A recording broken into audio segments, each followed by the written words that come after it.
Hi everybody. I've always been someone who strongly listens to my intuition, gut feeling, guides, whatever you call it. And I've sort of received a very loud message that I need to be more present and to share more of what I'm learning, experiencing and being told with you if it's relevant. And so I'm kind of jumping in, and using my voice when I learn things that I feel would affect the community and maybe help you on your path. So I'm going to do more of these little mini video entries, and I think I will, I'll upload them on Instagram and on YouTube. So this is kind of new. It'll be different than my regular video format. So if you're looking more for like chemical constituent information on bitter herbs or how to make golden milk or that type of thing, I'll still be doing those types of videos on YouTube as well. But I'm really trying to tune in to my intuition, what I hear, my guides, and what they tell me. And I kind of had this experience yesterday that was pretty profound for me, and I feel like what I'm going to share with you could help you too, especially if you walk a similar path to me in the sense that you combine homesteading, herbal medicine, plant growing, gardening, and spiritual paths. So like I said, if this isn't your cup of tea, that's totally fine, but I feel compelled to share, so I will. And I just wrote a blog post about this. If you want the whole story, all the nitty-gritty details, you can just click on my link to my blog and it'll be the latest one that I just posted. But yesterday, yesterday and the night before, I've been starting seeds. We're in kind of the waxing phase of the moon, and this is a great time to be starting seeds that will bear fruit above ground. And so if you haven't seen my video on moon phase gardening, check that one out. It's got some good information in it, and I think it'll help you and kind of understand why we're planting things now. But my son has really been missing his dad.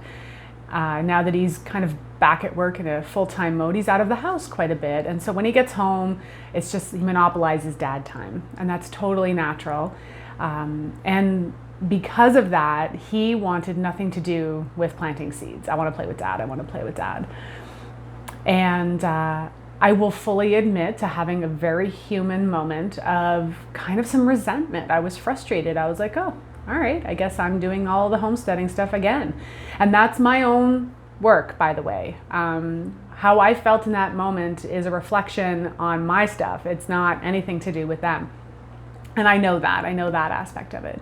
So, I was already kind of disgruntled and feeling off kilter because of the whole time change thing. If you don't live in a state or province that has to go through it, I envy you. But we had daylight savings time this past weekend, and it's like taking a snow globe and shaking the crap out of it. It really messes you up. But anyway, so I was already kind of starting off from a place of like a sour disposition. And so I'm planting these seeds and I'm having these feelings of like frustration and a little bit of resentment, as they're out there doing their thing. And I'm like, well, I'd much rather be reading a book. And here I am planting all the seeds, right? Poor me, poor me. Again, my stuff, not theirs. They have no need to own that. So fast forward to the middle of the night, kiddo wakes up with some growing pains, which is not abnormal. We soothe him, he goes back to sleep, but I can't fall asleep.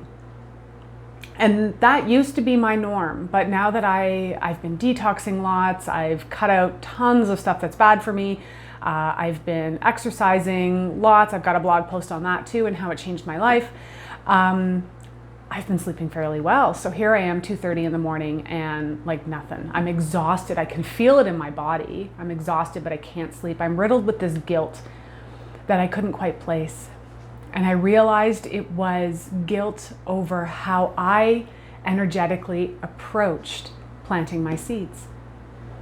And, it made me think about this. It wasn't really a study, it was an experiment. I think that IKEA kind of fostered where kids bullied plants, right? There were like two plants that had equal or sort of very consistent growing conditions. the same fertilizer, you know, all that kind of stuff, same amount of water, same amount of sunlight, except one plant was bullied and one was showered with love, right? So if we think about that in terms of energetic frequency, bullying is our low vibration, right? Our fear and that kind of thing, whereas, you know, love and gratitude is more high energy.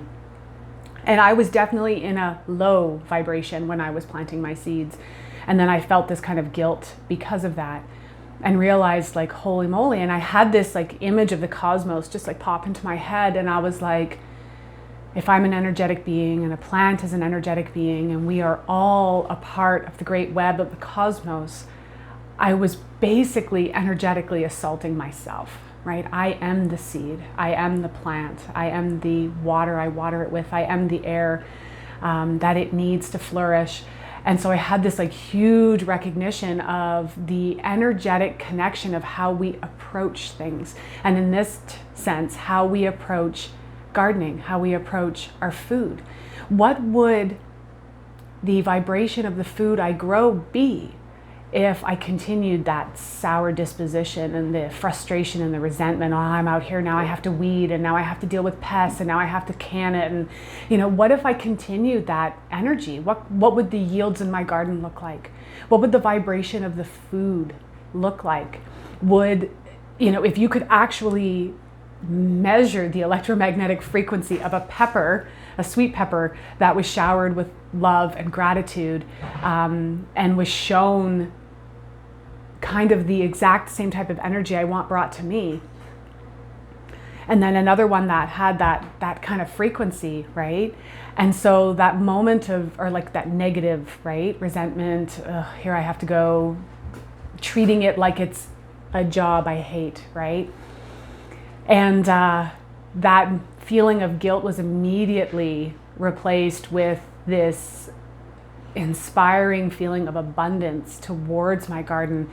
And then I recognized sort of where I went wrong. And we all have, heck, we're human, right? So we all have these moments. But I loved that I had a teaching moment. And that's why I was awake in the middle of the night, because I was supposed to figure that out. And then I heard very loudly that I was supposed to share it with you too. And so here I am sharing it with you. And if you want to read the whole story, like I said, I have it on my blog. But I really do believe that how we approach things in terms of our frequency and our energy really could directly affect the outcome. What kind of gardens would we have? Would our flowers be more beautiful? Would we attract more pollinators? Would our crops be more plentiful? And it really got me thinking about that concept and that idea, and I believe it to be true. So, like I said, you can check out the blog if you want to see all of it. And you'll probably be getting more of these because I've been told I should do them. So here I am. It's a little vulnerable for me sharing this aspect of my life, but you know, you gotta go where your intuition and your heart lead you. I really believe that. So I hope this helps you. I hope you found it potentially inspirational for your gardening adventures, be it homesteading, flower gardening, herb garden, whatever it may be. Or even if you're a wildcrafter, you know, thinking how you approach the cultivating of your medicines. You know, what kind of frequency, what kind of energy, what space are you in when you do this work? So I hope it helps. I'm sending you all lots and lots of love and really good seed starting vibes, and I'm sure I will see you again soon. Bye, guys.